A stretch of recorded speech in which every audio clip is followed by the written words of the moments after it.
I was going to preach another lesson in the series on things Jesus taught us to observe, teaching them to observe from the Great Commission, Matthew 28, 18 through 20, and then talk about baptism. But I'll hold on to that lesson, Lord willing, for another time.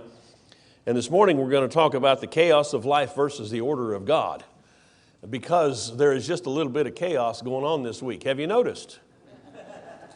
Have you noticed? Whoever thought we would see this day? And I thought about pulling up a chair and sitting down to tell you three things, because I don't know if I can tell you standing up these three things. The first two are about two people. Nancy Pelosi actually said something kind of nice about President Trump. I'm holding on. I'm holding on. President Trump said something that's not too bad about the Democratic Party. I'm glad you're all seated. You okay? Okay, third thing, Walmart's considering not being 24 hours anymore. And they may open another register. Now,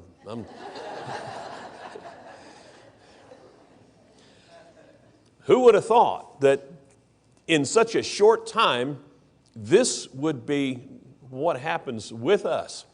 When you'd assemble for a Sunday morning assembly, but only a portion of us are here because other folks are at home watching online because we're concerned about passing this virus along. I don't know if we ever could have seen this coming down the pike. Who would have thought that during one of our worship assemblies, you might have seen somebody drop a 6-pack of Charmin in a collection plate and everybody sit back and say, wow, he must be doing pretty good. It's just nuts. It's just crazy. But that's life. It's just chaos. If you go to James, let's start in James, and we will go to Psalm 34 in a little bit, Lord willing. But here in James, chapter 4, I wanted to spend a little bit of time in this text as we started, because James addresses this idea of chaos and uncertainty with an element of supreme certainty, and that is God. James chapter 4, verse 13 says, "Come now, you who say, today or tomorrow we'll go to such and such a city and spend a year there and engage in business and make a profit." So they're forecasting what they're going to do for the next year. It's a plan. Sounds like a good plan. But James says, "Yet you do not know what your life will be like tomorrow. You're just like a vapor that appears for a little while and then vanishes away." And here's where James gives us the corrective line of thinking. He says, instead, you ought to say, if the Lord wills, we will live and also do this or do that. But as it is, you boast in your arrogance. All such boasting is evil. Therefore, to one who knows the right thing to do and doesn't do it, to him it's sin. What James is enjoining on us as we read this text and understand it is he's enjoining humility on our part. Not to boast and to say, this is what I'm going to do. There's not a thing wrong with making a plan to go to some place for a year and buy and sell and get gain. That sounds like a good business plan to me if that's the kind of business that you're in. But he says you need to do that with an attitude towards God. If the Lord wills, this is what we're going to do. We're going to go to this place and we're going to make a profit. If the Lord wills, you and I have plans later today, don't we? And now perhaps our plans have changed because now we realize, hey, we're not going to be called back to assemble here this evening. That's been canceled. By the way, Mike, we didn't work this out, but he was going to preach tonight. So I think when I'm done, you just come up and do the sermon you were going to do tonight. Oh, they're pouring out of the back now. So I ain't going to stand that long. And so you might have some different plans for this afternoon. You might think, well, if we're not going to be back here, maybe we'll go do this. Maybe we'll go do that. Things change, and they change fast. It's interesting what James says. Your life is like a vapor. Life is like a vapor. I used to think, wow, I've got my whole life ahead of me. And now I think, wow, I'm about dead. Really, seriously, when I was young, I I enjoy hunting so much, I got out the paper and pencil and I figured up how many hunting seasons I had left if I should reach a certain age. This is how many hunting seasons. I know, I heard you laugh. It's funny, but we think like that, don't we? Because we expect to have this much time, and if we've got this much time, we want to make plans. Nothing wrong with planning, but we don't know how much time we've got. It's all speculative. And so in everything we should be saying, if the Lord wills. I remember my mom saying that all the time growing up. Good Lord willing, good Lord willing. Some people say, good Lord willing, and the creek don't rise. But let me tell you, if the good Lord's willing, it doesn't matter what the creek's doing. It's like those people that say, God said it and I believe it, so that settles it. Well, wait a minute. When God said it, that settled it right then. It doesn't matter if you believe it or not. It's the same kind of thing. Good Lord willing, it's going to happen. Good Lord willing, it won't happen, depending on what the Lord wills. And we have to learn, if we haven't already, not just to be comfortable with that,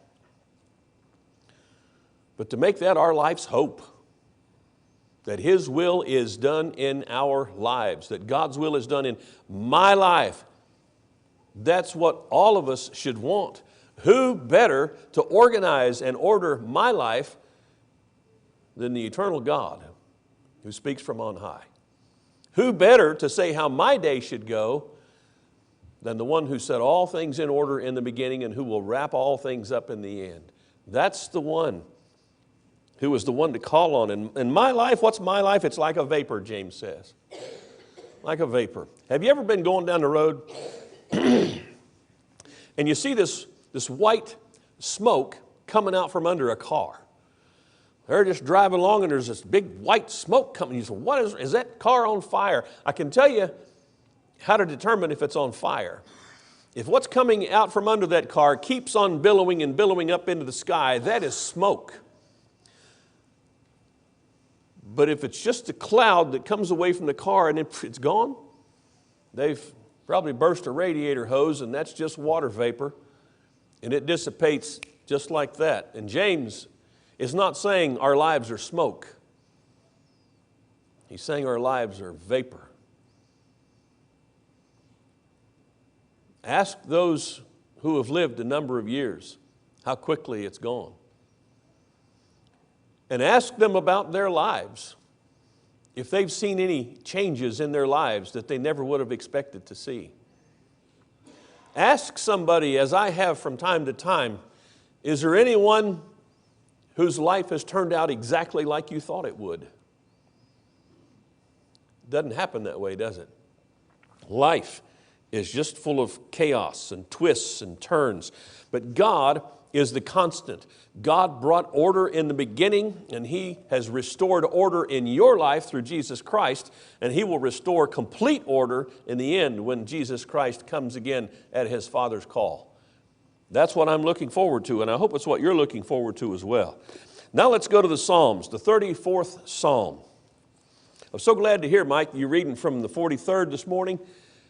So many great texts of Scripture all through this book, but the Psalms sometimes speak to us at times like these and really lift us up and set us where we need to be. This is David. It says, I'll bless the Lord at all times. His praise shall continually be in my mouth. My soul will make its boast in the Lord. The humble will hear it and rejoice. Oh, magnify the Lord with me, and let us exalt His name together. I sought the Lord, and He answered me. He delivered me from all my fears. They looked to Him and were radiant, and their faces will never be ashamed. Now, hold on just a second before we proceed. Who's the they in verse 5? David is talking about himself, but there's a they in verse 5. Who is that they? And to find out who that they is, I go back to verse 2. My soul will make its boast in the Lord. The humble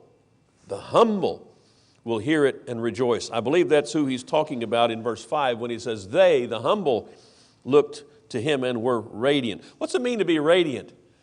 You put a big smile on your face, you're radiant. You're exuding hope and optimism and faith. That's what this radiance is. Moses, of course, came down from Mount Sinai, and his face was literally shining.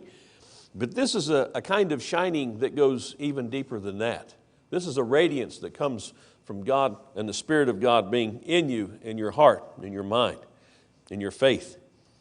Verse 6, this poor man cried, and the Lord heard him and saved him out of all his troubles. The angel of the Lord encamps around those who fear him and rescues them. Isn't that a great concept? The angel of the Lord, where is he? He's encamping around me. He's encamping around you. He delivers us. Now, it doesn't say that the poor man never had any trouble. It said when the poor man had trouble, what did he do? Called on the Lord, and the Lord delivered him. Verse 8, taste and see that the Lord is good. How blessed is the man who takes refuge in him. Well, wait a minute. What do you need a refuge for? You need a refuge when things are not going well, when things are chaos, when things are upset, when you're not sure how all this junk that you're going through is going to turn out. You need a refuge, and God is your refuge. He is my refuge. He was David's refuge. God has been a refuge for the faithful since day one. Run to your refuge always. Even when you find yourself to be your worst enemy, you run to your refuge. Find refuge in God. I like it when he says, taste and see that the Lord is good. You know, I talk about eating and food a lot. I guess it was last year, year before last, I started looking at my diet and thinking, how can I improve things? And I had read about beets, how healthy beets were, and especially for your blood. And I thought, you know, life is in the blood. That's what the Bible teaches. I'm going to get myself some beets, and I'm going to grind them up and make beet juice. Have you ever eaten beets raw? Have you ever eaten dirt? Because it tastes pretty much the same.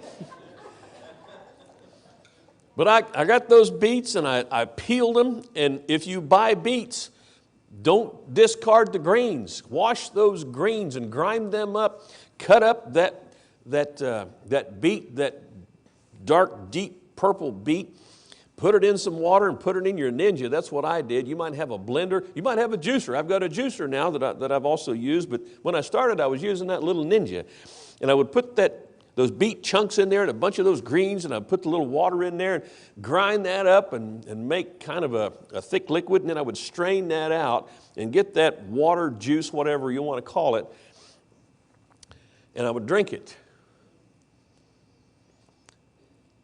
And I'm telling you, I've told this to a lot of people. I smelled it, it didn't smell that great, it didn't look that great, but when I started drinking it, it was as if my body was saying to me, yes, keep pouring this stuff in here because this is exactly what my body needed. It was pure nutrients. It was pure healthy stuff. It was the stuff of this world that God created in the beginning to nourish our bodies. And that was to my body what this is to our souls and to our hearts. Nourishment. Taste and see that the Lord is good. Taste and see. Sometimes the taste might be a little bitter, but it's good for you. It's like crow.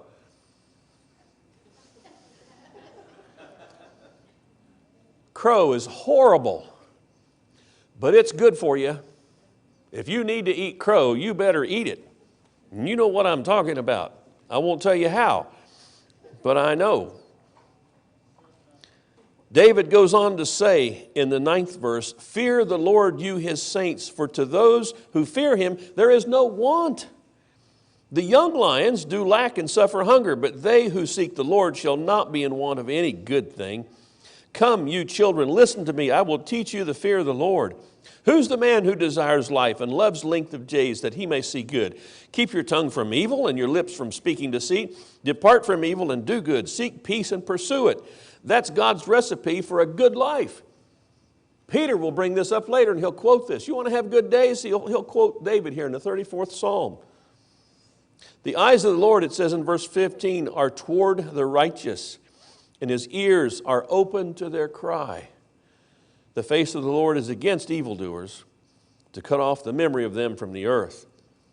The righteous cry, and the Lord hears. Now, why would the righteous cry? The righteous would cry because they're in difficulty. We should never think that being Christians, that being faithful, that being saints of God, sanctified of God, means we don't suffer trouble and tribulation and difficulty. We're going to suffer it just like everybody else does, and sometimes perhaps more because of our faith in God. Nevertheless, when we cry to the Lord, what's it say? The Lord will hear. The righteous cry, and the Lord hears and delivers them out of all their troubles. You can circle verse 18. The Lord is near to the brokenhearted, and He saves those who are crushed in spirit. Sometimes we ask when something horrible happens, well, where's God? What David is telling us is that He's never more near to us than when we're going through hard times. The Lord is near to the brokenhearted and saves those who are crushed in spirit. Many are the afflictions of the righteous, but the Lord delivers them out of them all. He keeps all his bones. Not one of them is broken. What's that talking about? It fits in this psalm to talk about us as individuals. It's a deliverance from having bones broken. Now, that doesn't mean if you've ever broken a bone that you've failed the 34th psalm or the 34th psalm has failed you. But what's this in reference to? Tell me about the Passover lamb. All the things we could say about the Passover lamb, this is one of those things. Not a bone of that lamb was to be broken. Well, who's our Passover lamb? Jesus Christ.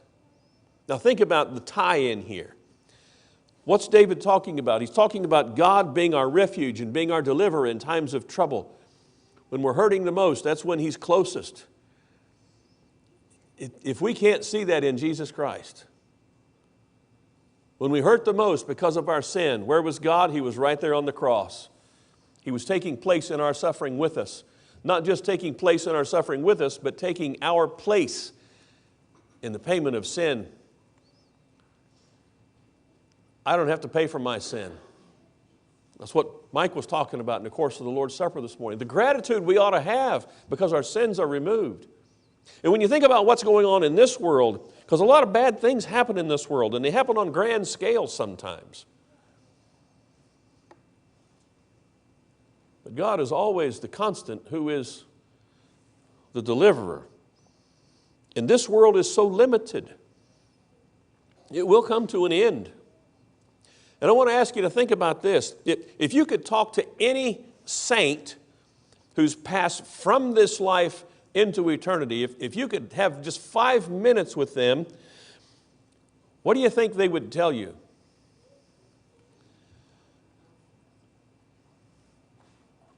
What's the point of life? To see how long you can live? Is that the point? I'm going to see how long I can live, or to keep your health as long as you can. Now, it's not bad to see how long you can live, and it's certainly not bad to try to keep your health, but is that really the point of our existence? Because what's going to happen eventually? You're going to get sick and die. You're going to wake up dead one day, and you're going to be thinking, well, hey, I wasn't planning that today. No, nobody ever plans that today. What's the point of life? Is it to amass as much wealth and financial security, quote unquote, as we can do? That's a marvelous thing to work towards, to being financially secure and being responsible, what God says. That's what Solomon said in the Proverbs. Look well to your herds and to your flocks. But that's not the whole point of life. Solomon told us what the whole point of life was in his conclusion to Ecclesiastes. You look at the last 2 verses of Ecclesiastes and you'll see it. What's the greatest thing that we conclude our life is about? Fear God, and do what else? Keep His commandments. Fear God, keep His commandments. That's what David is enjoining on us here in the 34th Psalm. He keeps his bones. Not one of them is broken. As God reserved the bones of Jesus, He will reserve us as well. Evil shall slay the wicked, and those who hate the righteous will be condemned. And the Lord redeems the soul of His servants, and none of those who take refuge in Him will be condemned. What a fantastic text in days like these. According to the Scriptures, what do I deserve? Don't be afraid to say it. Death. That's what I deserve according to the Scriptures, because I have sinned, and by virtue of my sin, I deserve to die. What sin? Now, don't raise your hand for any of this, and don't point it at somebody else. But Jesus said, if you lust after a woman, you've committed adultery where? So if any of us have done that, lusting after another individual, we've committed adultery. So don't raise your hand, but you just answer to yourself, are you an adulterer based on what Jesus taught? John, Jesus' apostle, taught likewise. If you hate your brother, you are a murderer. If you've ever hated anybody, guess what you are? And probably every single one of us in here have lusted after somebody and we have hated somebody. So what's that make us? That makes us adulterous murderers. Have you ever taken the Lord's name in vain? Have you ever said, oh, in anger, in vanity? That makes you a blasphemer. If you've done it once, that's all it takes to make you that. So now we are adulterers, murderers, blasphemers. What's going to happen in the final judgment to adulterers, blasphemers, and murderers? They'll be turned into hell. Unless what? Unless we have a refuge. Unless we have a refuge, and that refuge is God. And God is our refuge not just for that, but God is our refuge for the coronavirus. He's our refuge for the flu. He's our refuge for cancer. He's our refuge for heart trouble. He's our refuge for every physical ill that there is. And let me tell you this, there's not a physical problem you've ever encountered that God's afraid of. We're afraid because we're small and we hurt, we're in pain. But God's not afraid. He knows how to help us through all of that. And you and I have both, we've all seen people who have endured great pain, great affliction, great difficulty. But it's marvelous how God brings us through all of that. If somebody had set me down when I was 15 or 16 and said, Marty, I'm going to give you a list. This is all the stuff you're going to go through in life. It's going to be so hard. If I'd have read that list of all the things I was going to face in my life, I probably would have done right there. I'm not doing that. But it doesn't work that way, does it? Isn't it great? All this horrible stuff, it comes to us piecemeal. It's like when you're in math class. Yeah, I know. I'm sorry. I apologize, Kay. What is it that your teacher gives you? What are those things called with all the numbers and the little signs that say subtract or add or divide? What are those called? Problems. Problems. And that's what you do when you go to math class. They just keep giving you problems. Great. Why do I go to class? They just give me problems every time. Now, we call them problems in math class, but it's exactly the same when you go to English class. It's the same thing when you go to, what was it called? Phys ed. I don't know if they even have phys ed anymore. It's the same thing when you go to biology. The deal is, you're not going to grow, you're not going to learn anything unless you have to face some problems, some trouble, some difficulty. Somebody says, we're going to diagram a sentence today. Oh, great. I can't do that. Well, I'm going to help you do that. That's what a good teacher would say. And they're going to teach you and train you. And it may not be easy, but in the end, you're going to be able to diagram a sentence. Because we use that all the time, every day, right? It's like algebra. Anyway. But this, I know you don't want to do that. I'm not going to give you that list. Well, I want us to close with a passage back in Hebrews. Every day we could do this. Every day we could wake up and we could say, Lord, I know I deserve to die, but you've spared me through your Son. Thank you for that. And so whatever happens to me today is gravy. And whatever happens to me today, Lord, help me to see it as being okay, no matter what happens, no matter what bad news I get, no matter what pain I suffer. Help me to understand that I deserve death anyway, and so this is just gravy, and whatever happens to me, you're going to help me through it, you're going to bring me through it, and in the end, you will be the one glorified, and we will be in glory together because you've been glorified through me. Hebrews chapter 10, look at verse 35. The writer here, writing to Christians who've come out of a Jewish background, and you remember in the book of Acts, you read through the book of Acts, who was the biggest persecutor of the church in the book of Acts? It wasn't the Romans, it was the Jews. was the Jews. Their own people were persecuting them because they were embracing what they thought was a false Messiah. But Jesus, there's nothing false about him. So he says to them in chapter 10, verse 35, "Therefore do not throw away your confidence, which has a great reward. For you've need of endurance, so that when you have done the will of God, you may receive what was promised. For yet a very little while, he who is coming will come and will not delay. But my righteous one will live by faith. And if he shrink back, my soul has no pleasure in him. But we are not of those. We are not of those who shrink back to destruction, but of those who have faith to the preservation of the soul." That's a thought I want to leave you with this morning. The rest of today, tomorrow, next week, whatever happens, God's going to be with us, and we must never shrink back. We're going to stand and sing a song of encouragement and invitation. If there is somebody who would like to be baptized this morning, boy, wouldn't that be a great thing to do this morning? But if you just like the prayers of the church, we're here for you. Let's stand and sing the invitation song together.